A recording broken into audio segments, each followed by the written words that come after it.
all of you to my very special guests. My guests today are the legendary singer, songwriter, musician Lou Majaw and the brilliant filmmaker from Assam, Mr. Bidyut Kotoky. Gentlemen, welcome to Chat Time with me and welcome to Northeast Live. It's really wonderful to have you both on the show today. Thank you. But first of all, I would like to tell my viewers, they both are here with me today because these two brilliant minds, these two very great artists from the region have come together. In fact, Bidyut, Mr. Kotoky, he's just completed the first cut of a documentary on Lou Majaw. So really wonderful, very interesting. And first, of course, Mr. Kotoky, I would love to start with you. It must have been very exciting and interesting to do a documentary on a person like him. Absolutely is. I know him for how long? 25 years? I guess so. Wow. I realized when he called me up that Bidyut, I'm turning 75, will you cover it? And I was like, okay, let's. Yeah. And that time I realized when I started exploring Lou Majaw, the man behind the mask, I realized that I didn't know him at all. This is a mask which he wears along with his hat. Very well. You know the performer, the moment the camera is on, the moment the guitar is on his hand, he's a performer. And that is what we know him. Right. And the man behind that. Yes, there's so much more. Much more fascinating and interesting. I'm sure. Which thankfully, a very small part of it, I could explore thanks to this film, maybe. Yeah. So yes, we are going to talk a lot more about how you started doing it. Of course, you mentioned that it was Mr. Majaw who reached out to you.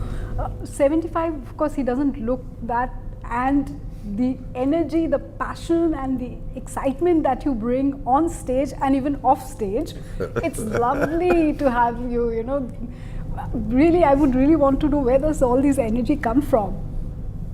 It's the power of music. Of course, yes. From you, would want to hear more about the making of this documentary. Coming back to the film, Yeah. when Lou first just called up saying, Bidyut, I'm turning 75, which, as you said, very difficult to believe that he's The platinum gong. Yes, the platinum gong. We are going to talk about that as well. Yes. And would you cover it? The first thing on my mind that what new I can bring into the table about Lou, which is not being told. So many documentaries are made on him. He's a legend. Every guy with a dream of Western music in Northeast, he's somebody they look up to. Yeah. So on my mind, the thing was that what is there left to be said about him, and what's the point of me trying to make just another film on him? I remember about one film, I won't name the film for obvious reason, which was supposed to be the film on Lou Majaw. I watched the film and I kind of disliked it. Okay. And I asked Lou that what do you feel about that film? And he was like, Bidyut, to tell you the truth, I could not sit more than 15 minutes of that film. And I was like that, okay, I don't want him to say the same thing about my film by him to someone else. So the challenge was, he's a larger than life persona. Yeah. He loved to pretend he's a womanizer. He loved to pretend he's a drunkard. And he loved to pretend lot many other things, which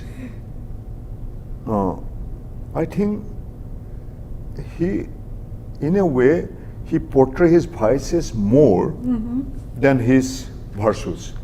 And how he helps people more often than not, nobody knows. Yes. How he works with the underprivileged, he never talks about. So it's fascinating to try to know, and his family, his extended family. You think he is a bohemian character and who doesn't care about, but as I get to know his family a little more, I realize how caring an uncle or a father he is, which he pretend he is not. Right. I mean, in front of camera, he will. I remember something about his son. He just brushed it off. No, he's a spoiled guy and kind of. Then when I later on asked the son that about one incident, he told me the whole story, that how going back home after brushing it off in front of camera, how the caring father sat down with him and to understand his point of view and how he realized. Right. And that you won't We actually will know not- looking at him. yes. He is pretending to be somebody very different. Very different. And he's a born performer. The moment the camera is on, True. he's somebody else. Yes. We would love to, of course, once we get to see the documentary, we'll know a lot more about the real Lou Majaw. But how much can we know today? The loving, doting father that Mr. Kotoky is talking about, and that other side of Lou Majaw. See, the reality is that no one really knows anybody. From a man to a woman, Yeah. from a husband to a wife, from a son to a mother, father to whoever. No one really knows anybody. Because if you count 1 to 100, Yeah. you might know 40, but what happens to the 60? No one will know. That is within oneself. So that's why it's always like that. That's why we always have, our own den. We always have our own little world. We live, like from the physical to the mental to the emotional and the spiritual. So in these 4 spheres, we are already divided. Yeah. But we have the 5th one, that's deeper than the deep. That's what life is all about. That's what completes the circle. Sounding very philosophical. Is that you, really? Or Well, I think, like Lou Majaw is here with you. yeah. So I guess that is that. Other than music, what interests you in life? It's a love of nature, See, because, I might be very, very happy, and then all of a sudden, just like that, I might be very unhappy. It saddens me. It saddens me to an extent to see the people of total disrespect to the environment, Right. to planet Earth. We have one life and one lifetime, which is so very short. Yes. And we have one planet, only one planet. And we don't give a damn about it. True. So that really saddens me a lot. I've seen it in my own hometown. I see it everywhere. That total disrespect. So if Lou Majaw is sad, this is one of the sadness. But I just hope that one day the human beings, they'll be human enough to wake up and realize that they've got one lifetime to live, and that lifetime is too short, so why shorten it? Right. Yes. And we've got a beautiful planet called Earth, so we've got to make it even more beautiful. Absolutely. Yeah? Yeah, of course, of course. So, coming back to the making of the documentary, you've already mentioned that you've seen many, many different facets of him. Of course, he's really vast a person to cover up in that few minutes, I guess. But when did you start making it? When did the whole thing?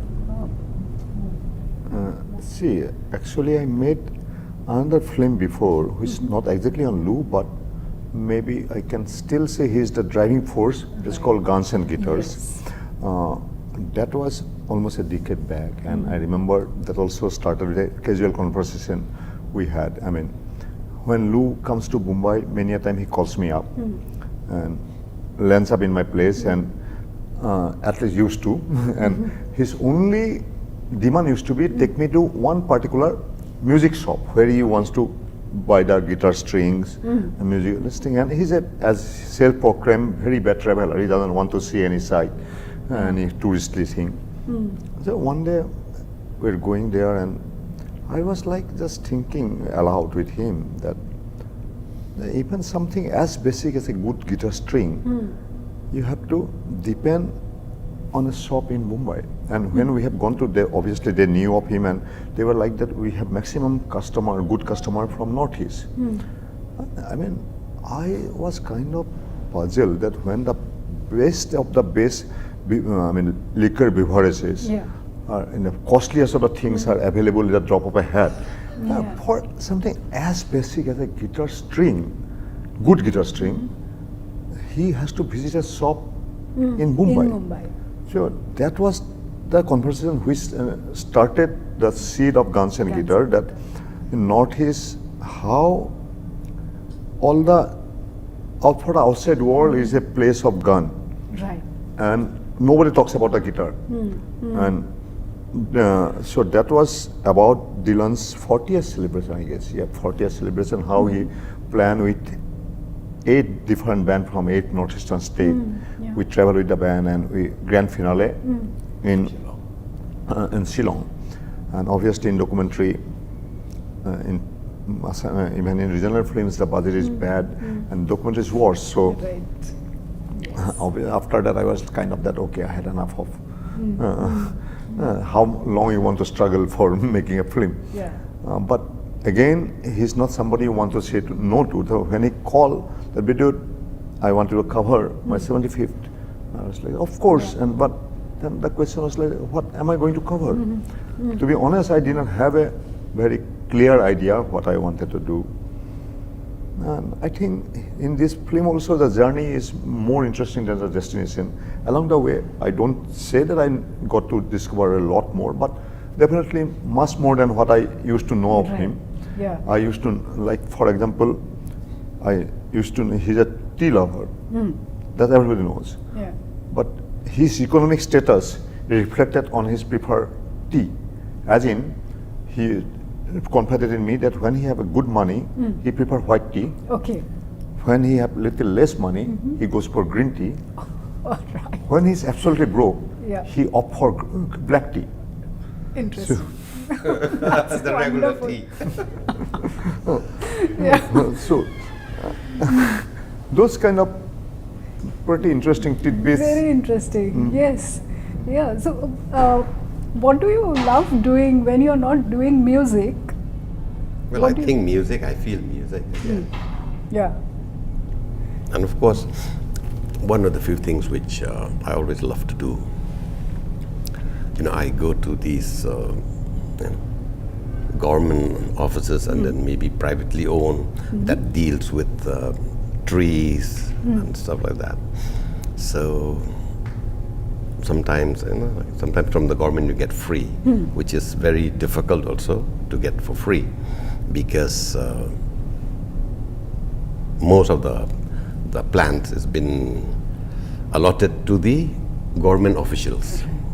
For example, like they have the MPs, and then they have the MLAs, and they have the MDCs. So and then they have the officers, the directors, and the chairman, and all that kind of bullshit. So it's very difficult, but once in a while I used to get. So whenever there's little extra money, then I go to these the private nurseries, so to say. So I buy from them, and I give to my friends, because I don't have a big place, a big area like this. So since my friends, they are well-to-do, they've got a huge property, so I buy the trees from them, for them, from these nurseries, and I give to them so that get these planted. And once in a while I used to do it by myself, so that's what I love to do. Wow. Besides taking care of once in a while maybe vegetables, kind of stuff like that. For the past few years I've been doing these purple beans. So I've been busy giving the purple beans to lots of people as well, the seeds. Oh, wow. So these are the few things which I like to do. Okay.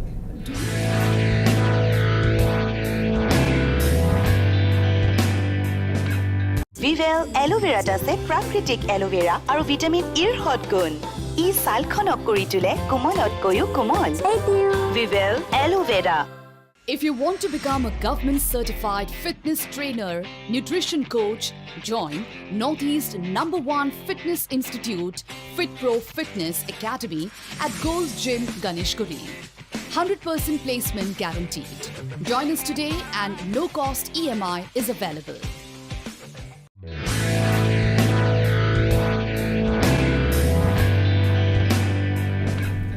Do you have some kind of interest in cooking and all of those stuff as well? Once in a while, Okay. once in a while. Otherwise, most of the time, no, I prefer not to. But when I want to do cooking, that means I definitely put, everything into it. All right. For example, like when I'll do shopping, when I'll buy potatoes. So if I buy a kg of potatoes, maybe it'll take me about 20 minutes to 40 minutes. Do you pick and choose every Yes, piece? one by one. Okay. Then first I see that they have to be almost of the same size. All right. Okay, almost the same size, and then there should not be any damaged part, kind of stuff like that. So people, they ask me, why do you have to go through that? I don't see, so that when you cook them, they'll be well cooked. Right. You don't have to, now suppose if you just buy randomly, then you have to keep the big ones below and then the small ones on top. So I hate to go through that. So when I buy the potatoes, I make sure that they have, I take my own time, then I wash them thoroughly. Yeah. Wash them thoroughly, boil them nicely, and then roast them. So Wow. that maybe it'll take about an hour and a half. So who can wait for that? No, but I'm sure it must be turning out to be delicious. Yeah, So I think it's worth the wait. Yeah, lots of my friends, they do this. And also, end of the day, it's Lou Majaw who's cooking. So it makes much more, worth it. Wow, I really wonder what, how did you feel at that point of time when you got the call from him? See, let me tell you, the first time when I met him, I was not a particularly big fan of Western music. So I'm ashamed to say that I had no idea Lou Majaw and his existence, and I was studying in Pune and I just came out. I started working in this TV series called Surabhi, and I was making small film for them. And I remembered one article, I think, of India Today. There's in Northeast musicians and musical, and there's one quote by one Mr. Lou Majaw about somebody asked him about Michael learns to rock, and he was like that. Michael will be still learning to rock when I hit 100th year.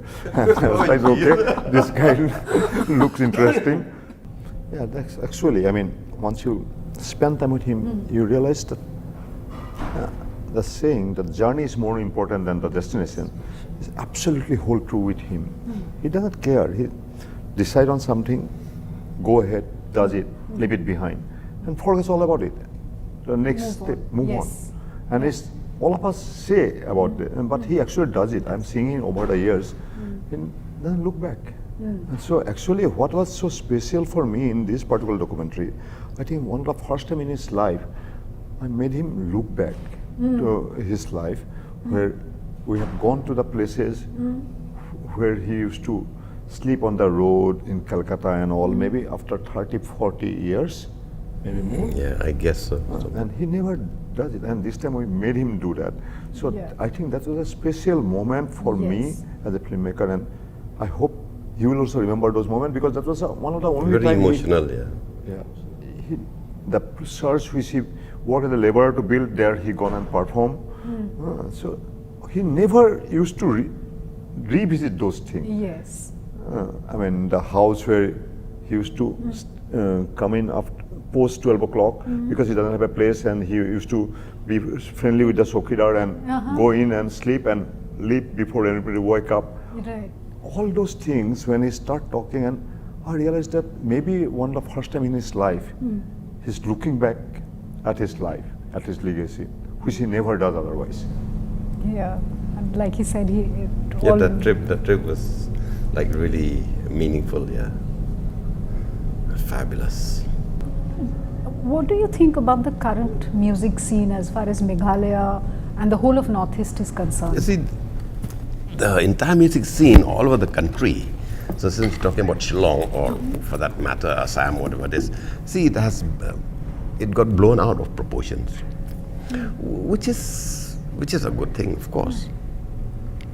So that in this way, lots of people who are interested in that specific kind of music, for them they will swear their life because of that music. So let them have that patch of paradise.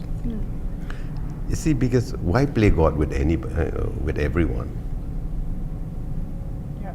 You see, now folk music is the mother of music. It's the root. It's the seed. It's the beginning of music, of all music. And it doesn't mean that the entire world should listen to folk, because from there it grows, isn't it? So from the seed it goes into a tree. From the tree it grows into leaves. From leaves into flowers. Flowers into fruits, and to so many things. So musically, that's how it grows. So from folk, then you have all your blues, you have all your classical, you have your soul, you have your country. Before they say bluegrass. I don't know why they say bluegrass, whatever it is. But then after that comes, they mix with this and that, and then became rock and roll. And then from rock and roll, everyone is busy doing to the rock and roll bit. That some people they put a little classic touch into it, so it became a classic rock. And they put a little jazz into it, became a jazz rock. So it keeps on. Your tea is here. Salute for health. Yes, and to your upcoming documentary, all the songs. Not my documentary. Our Mr. Bidyut Kotoky's hard work. Yes, to that. Yeah. And his your beautiful films. wife, Pallavi. Yeah. Lovely. Would love to meet her. Yeah. Yes. So before we wind up, Yeah. I would want to know, we know Lou Majaw as the rock star. There's a lot of Rock folk- star. Yeah. You were supposed to be the mascot, rock mascot of Shillong. Boy, oh boy. Boy, oh boy. But I think there's a lot of folk in you. Like you mentioned, folk Yeah. music is the mother of all music. It's mother of music, yeah. So, how do you look at yourself? Who is Lou Majaw, according to Lou Majaw? That's what I've been requesting few people to write a book. Who is Lou Majaw? I don't know.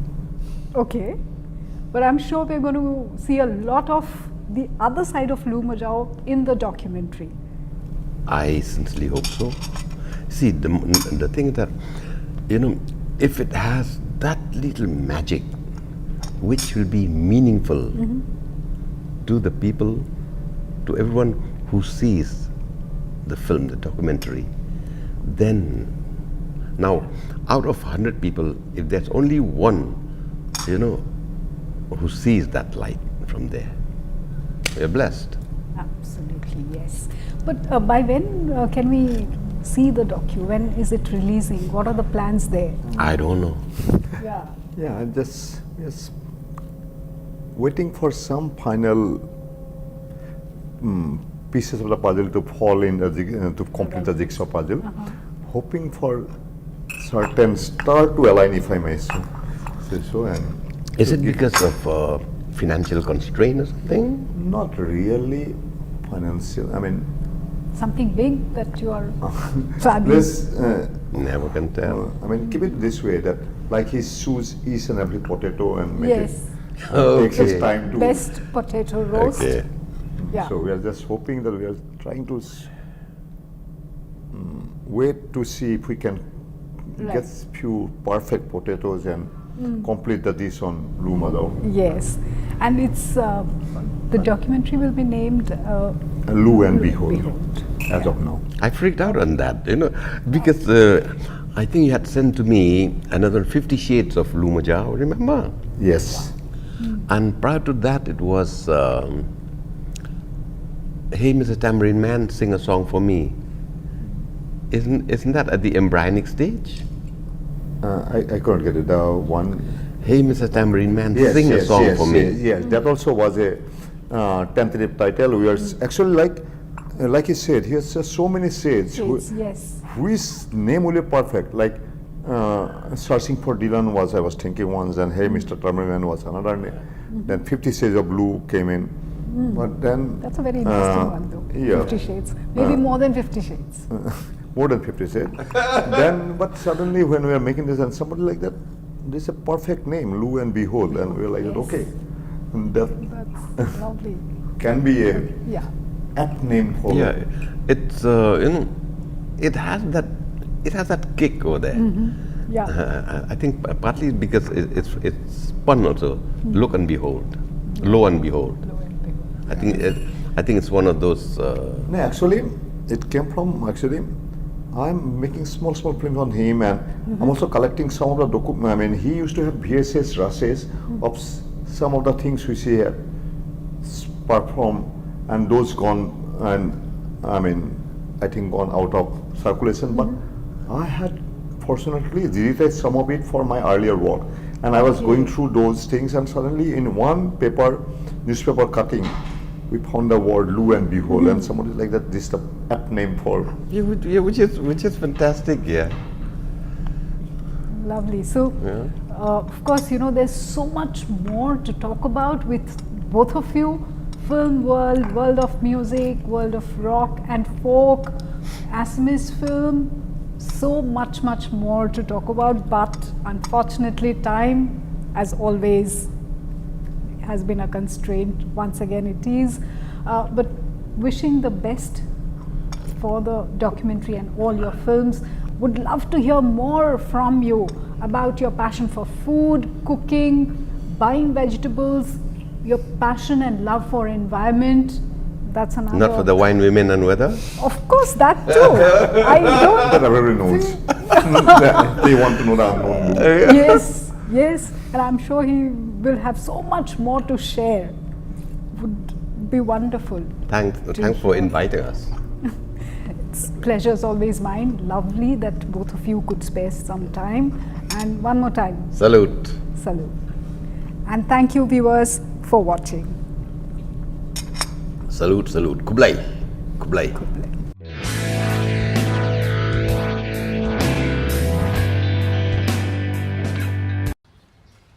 Good day কিহৰ কাৰণে দেউতাৰাই ভৰি চুলে আপোনাৰ ডাঙৰ মুহূৰ্তলৈ কিয় কৰে wait সৰু এটা পলু হ'ব পাৰে গ্ৰেট গোটেৰ সৈতে কৰক চেলিব্ৰেট